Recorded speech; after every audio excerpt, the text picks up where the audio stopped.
bana ne? Babadan da kalgan uğrastı. Yanık zaman ne? Canım baba saldım kullandı.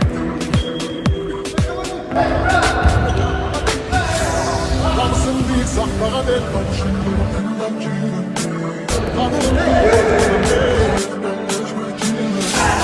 Kanadından canlanan al geldi vazlanan. Geceleri dikkancine elin dizgin cana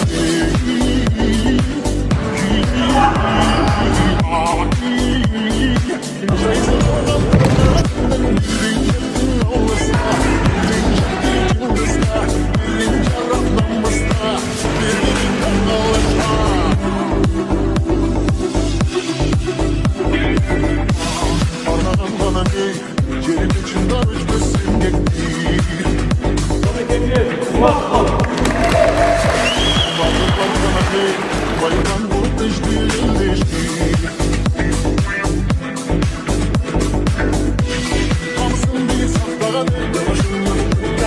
Güzel kızmasın 60 yılına alakalı oldu.